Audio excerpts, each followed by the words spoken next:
Sir, ಈಗ ಮುಖ್ಯಮಂತ್ರಿಗಳು ಬಂದು ತಾವು ಪತ್ರ ಬರೆದಿದ್ದು ಅಂದ್ರೆ RSS ಚಟುವಟಿಕೆಗಳನ್ನ ಸರ್ಕಾರಿ ಇದರಿಂದ ನಿರ್ಬಂಧ ಮಾಡಬೇಕು ನೋಡಿ. ನನ್ನ ಪತ್ರದಲ್ಲಿ ಭಾಳ ಸ್ಪಷ್ಟವಾಗಿ ನಾನು ಮನವಿ ಮಾಡ್ಕೊಂಡಿದ್ದೀನಿ ಮಾನ್ಯ ಮುಖ್ಯಮಂತ್ರಿಗಳಿಗೆ.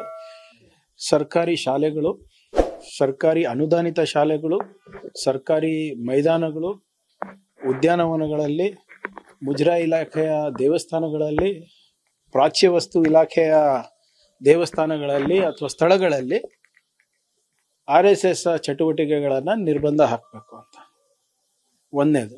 ಎರಡನೇದು, ಅವರು ಏನು ಪಥಸಂಚಲನ ಮಾಡ್ತಾರೆ ಹಲವಾರು ಕಡೆ ವಿತೌಟ್ ಪರ್ಮಿಷನ್ನು, ದೊಣ್ಣೆ ಬೀಸ್ಕೊಂಡು, ದೊಣ್ಣೆ ಹಿಡ್ಕೊಂಡು, ನೂರಾರು ಜನ ಪ್ರಚೋದನೆಯಾಗಿ ಘೋಷಣೆಗಳು ಕೂತ್ಕೊಂಡು ಹೋಗ್ತಾರೆ. ಅದು ಸರಿಯಲ್ಲ ಅಂತ. ನೀವು ಮಾಡಂಗಿದ್ರೆ ನೀವು ಮಾಡ್ಕೊಳ್ಳಿ, ಖಾಸಗಿಯಾಗಿ ಮಾಡ್ಕೊಳ್ಳಿ, ನಮ್ದೇನು ತೊಂದರೆ ಇಲ್ಲ.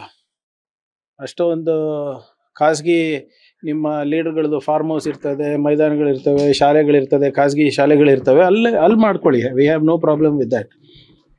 ಆದರೆ ಸರ್ಕಾರಿ ಜಾಗದಲ್ಲಿ, ಪಬ್ಲಿಕ್ ಪ್ಲೇಸ್ನಲ್ಲಿ ಇದನ್ನು ನಿರ್ಬಂಧ ಮಾಡಬೇಕು, ನಿಷೇಧ ಮಾಡಬೇಕು ಅಂದ್ಬಿಟ್ಟು ನಾನು ಮಾನ್ಯ ಮುಖ್ಯಮಂತ್ರಿಗಳಲ್ಲಿ ಮನವಿ ಮಾಡ್ಕೊಂಡಿದ್ದೀನಿ.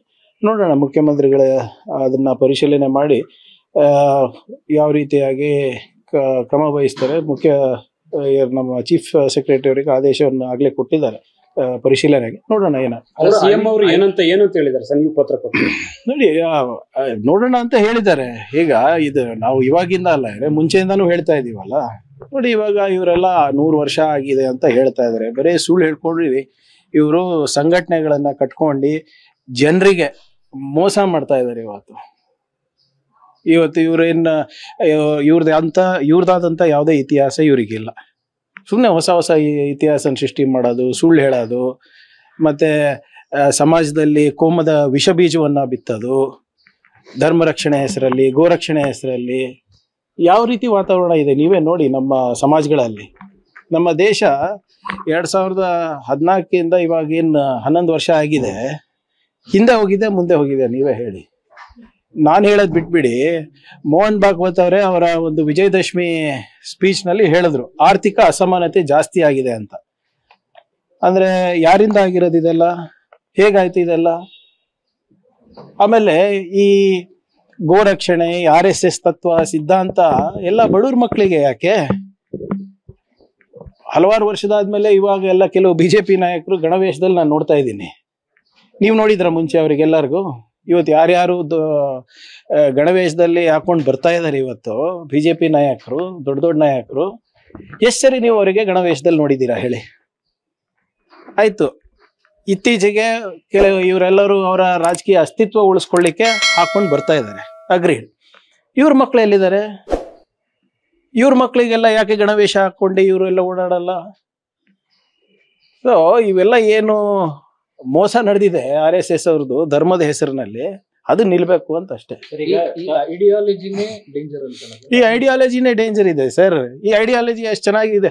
RSS ಐಡಿಯಾಲಜಿ ಚೆನ್ನಾಗಿದ್ದಿದ್ರೆ ಅವ್ರವ್ರ ಮಕ್ಳಿಗೆ ಹೇಳ್ಕೊಡ್ತಾ ಇರ್ಲಿಲ್ವಾ? ಈ ಸಿದ್ಧಾಂತ ತತ್ವ ಚೆನ್ನಾಗಿದ್ರೆ ಅವ್ರ ಮನೆಯಲ್ಲಿ ಪಾಲಿಸ್ತಾ ಇರ್ಲಿಲ್ವಾ? ಇದೇ RSS ತಾನೇ ಹೇಳಿದ್ದು ಸಂವಿಧಾನ ಬೇಡ, ನಮಗೆ ಮನುಸ್ಮೃತಿ ಬೇಕು ಅಂತ. ಯಾವ BJP ನಾಯಕರಲ್ಲಿ ಮನುಸ್ಮೃತಿಯನ್ನ ಆಚರಿಸ್ತಾರೆ ಹೇಳಿ?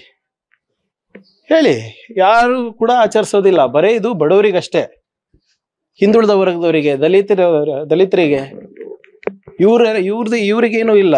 ಆಯ್ತು, ಇವ್ರು RSS ಅವರು ಧರ್ಮ ರಕ್ಷಣೆ ಮಾಡಬೇಕು ಅಂತ ಹೇಳ್ತಾರಲ್ಲ, ಏನಂತ ಹೇಳ್ತಾರೆ? ಇಲ್ಲ, ಇನ್ನ ಹೆಚ್ಚು ಮಕ್ಕಳು ಹುಟ್ಟಿಸ್ಬೇಕು ನೀವೆಲ್ಲ ಅಂತ. ಇವ್ರು ಯಾಕೆ ಬ್ರಹ್ಮಚಾರಿಯಾಗಿದ್ದಾರೆ? ಇವರೆಲ್ಲರೂ ಯಾಕೆ ಬ್ರಹ್ಮಚಾರಿಯಾಗಿದ್ದಾರೆ ಸರ್?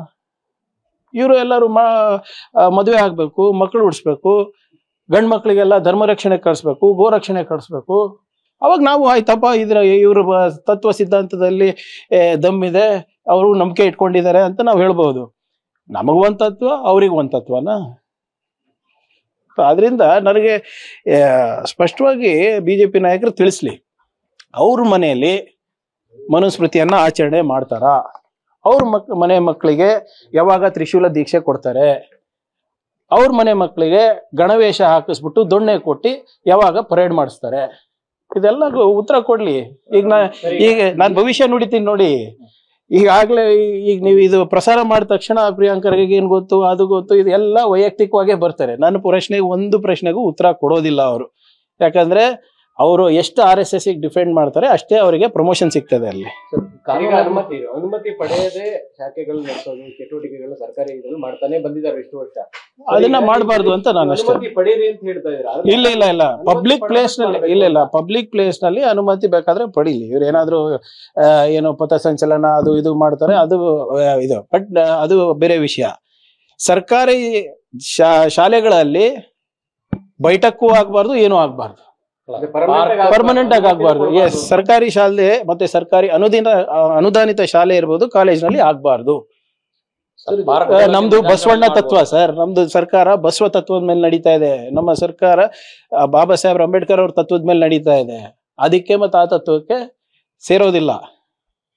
ನೀವು ಖಾಸಗಿಯಾಗಿ ಮಾಡ್ಕೊಳ್ಳಿ, ಐ ಹ್ಯಾವ್ ನೋ ಪ್ರಾಬ್ಲಮ್. ನೀವು ಖಾಸಗಿಯಾಗಿ ಈಗ ಇವರು ತಾಲಿಬಾನಿಗೆ ಇಷ್ಟು ಬೈತಾ ಇದ್ರು, ನಿನ್ನೆಲ್ಲ ಅವ್ರ ಜೊತೆನೆ ಓಡಾಡಿದ್ರಲ್ರಿ BJP ಅವರು. ಇವ್ರಿಗೆ ಏನಾದ್ರು ತತ್ವ ಸಿದ್ಧಾಂತ ಇದೆಯಾ? RSSಗೆ ತಾಲಿಬಾನಿಗೆ ಏನು ವ್ಯತ್ಯಾಸ ಇಲ್ಲ ಸರ್. ಇದು ನಿಷೇಧ ಮತ್ತು ನಿರ್ಬಂಧ. ಈಗ ನಿಷೇಧ ಹೇರೋದಕ್ಕೆ ರಾಜ್ಯ ಸರ್ಕಾರದ ಕೈಯಲ್ಲಿ ಅಂದ್ರೆ ಕಾನೂನಾತ್ಮಕವಾಗಿ ಸಾಧ್ಯ ಆಗುದಿಲ್ಲ, ಪರೋಕ್ಷವಾಗಿ ಇಲ್ಲ. ಯಾಕೆ ಸಾಧ್ಯ ಆಗುದಿಲ್ಲ? ಸರ್ಕಾರದ ಆವರಣದಲ್ಲಿ ಮಾಡಂಗಿಲ್ಲ. ನೀವು ಆಚೆ ಮಾಡ್ಕೊಳ್ಳಿ, ನಿಮ್ಮ ಮನೇಲಿ ಮಾಡ್ಕೊಳ್ಳಿ, ಕರ್ಸ್ಕೊಳ್ಳಿ. ಯಾರು ಬೇಡ ಅಂದಿದ್ದಾರೆ? ನೀವು ಮಾಡ್ಕೊಳ್ಳಿ, ಕೇಶವ್ ಕೃಪಾ ಒಳಗಡೆ ಮಾಡ್ಕೊಳ್ಳಿ. ನೀವು ಅಲ್ಲಿ ಯಾರು ನಮ್ಮ ವಿರೋಧ ಪಕ್ಷದ ನಾಯಕರ ಮನೇಲಿ ಮಾಡ್ಕೊಳ್ಳಿ, ವಿಜೇಂದ್ರ ಅವ್ರ ಮನೇಲಿ ಮಾಡ್ಕೊಳ್ಳಿ, ನೋ ಪ್ರಾಬ್ಲಮ್. ಬಂದು ಇಲ್ಲಿ ಸರ್ಕಾರಿ ಶಾಲೆನಲ್ಲಿ ಮಾಡಬಾರ್ದು, ಸರ್ಕಾರಿ ಮೈದಾನಗಳಲ್ಲಿ ಮಾಡಬಾರ್ದು, ಅನುಮತಿ ಕೇಳಿದ್ರು ಕೂಡ ಕೊಡಬಾರ್ದು. ಎಸ್, ನೋ ವೈ ಏನಕ್ಕೆ ಕೊಡ್ಬೇಕು ಸರ್? ಈಗ ಸರ್ಕಾರಿ ಶಾಲೆಗಳಿಗೆ ಹೋಗ್ತಾರೆ ಯಾರು? ಬಡವರಲ್ವಾ? ಏನಕ್ಕೆ ಹೋಗ್ತಾ ಇರೋದು? ವಿದ್ಯಾಭ್ಯಾಸಕ್ಕಲ್ವಾ? ದೇವರಾಚರಣೆ ತತ್ವ ಸಿದ್ಧಾಂತ ಎಲ್ಲ ಅವ್ರ ಮನೇಲಿ ಅವ್ರು ಕಲಿಸ್ತಾರೆ. ಅವ್ರ ತಂದೆ ತಾಯಿ ಅವ್ರವ್ರ ಸಿದ್ಧಾಂತ ಪ್ರಕಾರ, ಅವ್ರವ್ರ ಗ್ರಂಥದ ಪ್ರಕಾರ, ಅವ್ರ ಪದ್ಧತಿ ಪ್ರಕಾರ ಅವ್ರ ತಂದೆ ತಾಯಿ ಕಲಿಸ್ತಾರೆ. ಅಲ್ಲಿ ವಿದ್ಯಾಭ್ಯಾಸಕ್ಕೆ ಹೋಗೋದು ಅಷ್ಟು ಮಾತ್ರ ಮಾಡ್ಲಿ. ಆಯ್ತು, ಇಷ್ಟೆಲ್ಲ ಎಷ್ಟು ಜನ BJP ನಾಯಕರು ನಮ್ಮ ರಾಜ್ಯದಲ್ಲಿ ಸ್ಕೂಲ್ ನಡೆಸ್ತಾರ ಖಾಸಗಿಯಾಗಿ? ಕಾಲೇಜ್ಗಳು ನಡೆಸ್ತಾರ? ಮೆಡಿಕಲ್ ಕಾಲೇಜ್ ನಡೆಸ್ತಾರ? ಇಂಜಿನಿಯರಿಂಗ್ ಕಾಲೇಜ್ ನಡೆಸ್ತಾರ? ಅಲ್ಲೆಲ್ಲರಿಗೂ ಹಾಕ್ಸಿ, ಯೂನಿಫಾರ್ಮೇ ಹಾಕ್ಸ್ಬಿಡಿ ಸರ್. ಗಡವೇಷ ಹಾಕ್ಸ್ಕೊಂಡೆ ಬರೋದು ಕಡ್ಡಾಯವಾಗಿ ಮಾಡಿ. ಯಾರು ಬೇಡ ಅಂದಿದ್ದಾರೆ? ದಟ್ಸ್ ಯಾರ್ ಇದು?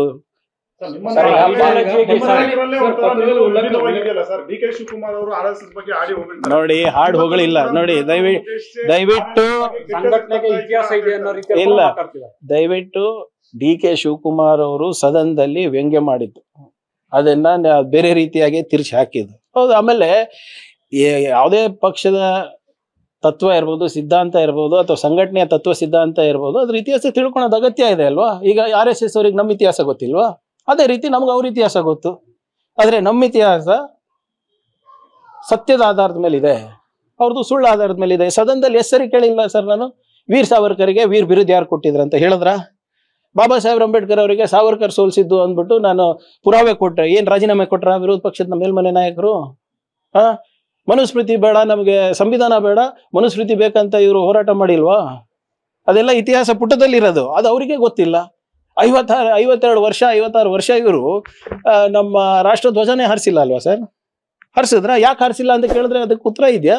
ಅದು ನಾನು ಬಂದು ಮೀಡಿಯಾನಲ್ಲ, on the floor of the house ಅಸೆಂಬ್ಲಿನಲ್ಲಿ ಕೇಳಿದಂತ ಪ್ರಶ್ನೆಗಳಿಗೆ ಇವ್ರಿಗೆ ಉತ್ತರ ಇಲ್ಲ.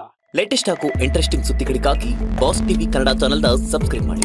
ಹಾಗೆಯೇ ಬೆಲ್ ಐಕಾನ್ ಪ್ರೆಸ್ ಮಾಡಿ. ಇದರ ಜೊತೆಗೆ ಫೇಸ್ಬುಕ್, ಇನ್ಸ್ಟಾಗ್ರಾಮ್, ಎಕ್ಸ್ ನಲ್ಲೂ ಮಿಸ್ ಮಾಡದೆ ಫಾಲೋ ಮಾಡಿ.